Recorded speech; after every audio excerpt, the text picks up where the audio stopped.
नैब ने नवाज शरीफ की अपीलें बहाल करने की हिमायत कर दी। चेयरमैन नैब और मेरी मुत्तफिका राय है कि अपील बहाल होने पर हमें कोई एतराज नहीं। प्रोसिक्यूटर जनरल नैब का ये कहना था कि अपीलें बहाल होने पर शवाहिद का जायजा लेकर मौक़िफ़ लेंगे। जब सजा मुअत्तल हुई तो अदालत ने हर किसी के रोल को वाज़ेह किया था। ये कहना था अमजद परवेज़ एडवोकेट का, जबकि अमजद परवेज़ एडवोकेट ने कहा कि अदालत ने कहा है कि नैब को 12 मौका दिए गए मगर 3 मरतबा वकुला को तब्दील किया गया। जहांज़ेब अब्बासी हमारे नुमाइंदे, उनसे मज़ीद तफसीलात जानते हैं। जी जहांज़ेब अब्बासी, अब तक क्या कार्रवाई हुई इस केस में? इस्लामाबाद हाई कोर्ट इस वक्त भी इस केस पर प्रोसीडिंग जारी रखे हुए है। मियां मोहम्मद नवाज शरीफ कमरा अदालत में मौजूद हैं। नैब की जानिब से ये मौक़िफ़ इख्तियार किया गया है कि अगर ये अपीलें बहाल कर दी जाएं तो उनको इसके ऊपर कोई एतराज़ नहीं है।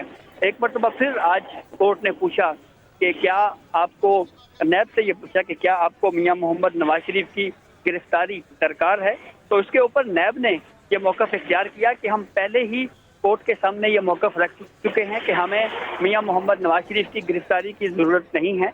हम एक मरतबा फिर अपने इस मौक़िफ़ को दोहरा रहे हैं कि हमें मियां मोहम्मद नवाज शरीफ की गिरफ्तारी नहीं चाहिए। काफ़ी अहम केस है और बिलखसूस आर्ग्यूमेंट्स जो इस वक्त कोर्ट प्रोसीडिंग के दौरान हो रहे हैं, जिस अंदाज में ये केसेस बनाए गए, बिलखसूस पानामा जजमेंट की रोशनी में ये नैब रेफरेंसेस बने थे, उनका भी हवाला आज दिया गया। और फिर इन्हीं इल्ज़ामात की बुनियाद के ऊपर जब मरियम नवाज के खिलाफ केसेस बनाए गए तो इस्लामाबाद हाई कोर्ट का अपना फैसला मौजूद है कि कोई ठोस शवाहिद नैब पेश करने में नाकाम रहा। और उस फैसले में इस्लामाबाद हाई कोर्ट ये भी कह चुकी है कि सिर्फ नैब की तफ्तीश JIT की रोशनी में या JIT के इर्द गिर्द घूम रही है। इस्लामाबाद हाई कोर्ट ने अपने उस फैसले में ये भी कहा था कि कोई आज़ाद शवाहिद इकट्ठे ना किए गए, इस बुनियाद पर मरियम नवाज को बरी किया गया है। तो अब यही केस मियां मोहम्मद नवाज शरीफ का भी है। इस हवाले से अब जहां पे नैब का ये मौक़िफ़ है कि उनको अपीलें बहाल करने के ऊपर भी कोई एतराज़ नहीं है, उसके साथ साथ नैब ये भी कह रहा है कि उन्हें मियां मोहम्मद नवाज शरीफ की गिरफ्तारी भी नहीं, उसकी भी ज़रूरत नहीं है।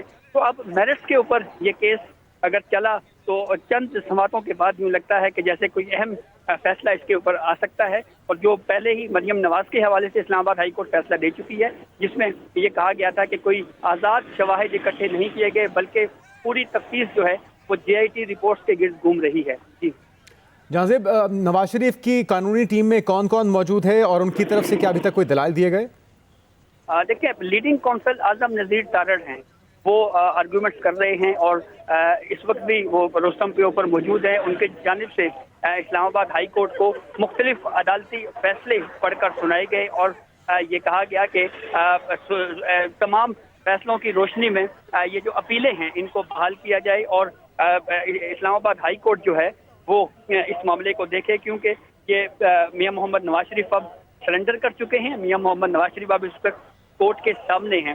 गुज़िश्ता समात के ऊपर हमने देखा कि नून लीग की जो लीगल टीम है उनकी तरफ से ये मौक़िफ़ इख्तियार किया गया था कि हमने खुद को जो कोर्ट के सामने अब सरेंडर किया है और खराबी सेहत के सबब मियां मोहम्मद नवाज शरीफ बैरून मुल्क गए थे और अदालत की इजाज़त से ही मियां मोहम्मद नवाज शरीफ गए थे और अब उन्होंने खुद को कोर्ट के सामने सरेंडर कर दिया है। अदालत इस मामले को देखे। अब ये केस अगर मेरिट्स के ऊपर इसकी अगर समाअत होती है, अपीलें बहाल कर दी जाती हैं, तो मुमकिन तौर के ऊपर आइंदा चंद समातों के बाद ही इसकी हियरिंग जो है ये मुकम्मल हो जाएगी।